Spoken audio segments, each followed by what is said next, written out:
నమస్తే. మదర్ డైరీలో రంగారెడ్డి, నల్గొండ రంగారెడ్డి పాల ఉత్పత్తిదారుల పరస్పర సహకార యూనిట్ లిమిటెడ్ ఏదైతే సంఘం ఉందో మదర్ డైరీ హైత్ నగర్ లో, అక్కడ మదర్ డైరీలో ప్రమోషన్లు, పర్మనెంట్ ఆర్డర్లు ఇష్టారీతిన జరుగుతున్నాయి అని చెప్పేసి త్వరలో పాలక మండలి కోల్పోబోతున్న నేపథ్యంలో చైర్మన్ గా పదవి కాలం ముగిసనున్న నేపథ్యంలో అధికారులను ఒత్తిడికి చేస్తూ 450 మందికి అలా ప్రమోషన్లు, పర్మనెంట్ ఆర్డర్లు ఇష్టారీతిన ఇస్తున్నారు, ప్రెజర్ చేస్తున్నారు అని ఏదైతే ఆరోపణలు వస్తున్నాయో దాని మీద Srikar Reddy, Mother Dairy chairman Srikar Reddy ప్రస్తుతం మనతో ఫోన్ లైన్ లో అందుబాటులో ఉన్నారు.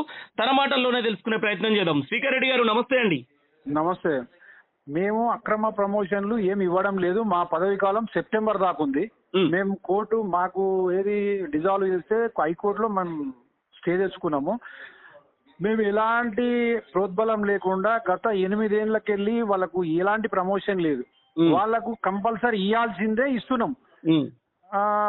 మేము వేరే కొత్తగా ప్రమోషన్లు ఇచ్చేది ఏం లేదు. ఇంకోటి ఏంటంటే గత 25 ఏళ్లకెళ్ళి కన్సల్టేట్ గా ఉన్న వాళ్ళకు పర్మనెంట్ చేస్తున్నాము. 25 ఏళ్ళ నుంచి చేస్తున్నారు.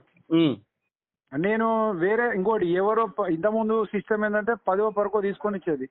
ఎలాంటిది ఏది లేకుండా న్యాయబద్ధంగా ఇస్తున్నాం. మీరేమైనా ఉంటే మీరు వచ్చి ఎంక్వైరీ చేసుకోండి. శ్రీకర్ రెడ్డి గారు, మీ మీద ప్రధాన ఆరోపణ ఏంటంటే పదవి ఊడిపోతుందన్న భయంతోనే 250 మంది ఉద్యోగులకు పర్మనెంట్ చేయడంతో పాటు 200 మందికి ప్రమోషన్లు ఇవ్వాలని హైకోర్టులో కేసుందని ఇంతకుముందు మీరు చెప్పినట్టుగా జనరల్ బాడీ సమావేశం కానీ బోర్డు సమావేశం లేకుండా ఏకపక్షంగా ప్రమోషన్ల మీద మీరు నిర్ణయం తీసుకుంటున్నారని మీ మీద ఆరోపణ, ప్రధాన ఆరోపణ కదా. మేము ఏకపక్షంగా తీసుకోవడం లేదు. బోర్డు పెట్టిన బోర్డు సభ్యుల మేరకే, బోర్డు తీర్మానంతో, బోర్డు అనుమతితోటే ఇలా నేను వీళ్ళందరికీ ప్రమోషన్లు ఇస్తున్నా. మీకు ఏమైనా కావాలంటే ఆధారపూర్వకంగా బోర్డు పెట్టినా పెట్టలేదా బరాబర్ ఇస్తున్నా.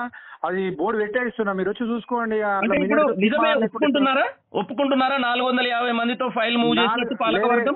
450 మందికి నేను లెక్క అనేది ఏం లేదు. ఏ పద్ధతి ప్రకారంగా అయితే వస్తుందో, ఎవరు కూడా అక్రమాలు జరగకుండా ఏది వాళ్ళకి ఎట్లా అసలు రావాలన్నా ఆ రకంగానే ఇస్తున్నా. ఎలాంటి డీవియేషన్ లేకుండా పద్ధతి ప్రకారమే అది మీరు వచ్చి రావచ్చు, ఎంక్వైరీ చేసుకోవచ్చు. ఎలాంటిది కూడా ఏది ఒక అక్రమ ప్రమోషన్లని ఏదని లేదు.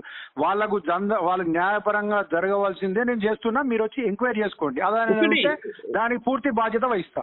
శ్రీకర్ రెడ్డి గారు, ఇంకొకటి ప్రధానంగా ఇప్పటికే మదర్ డైరీ 40 కోట్ల పైసలకు అప్పుల్లో కూరుకుపోయింది అనేది, నష్టాల్లో ఉందనేది మాట వాస్తవమే కాదా?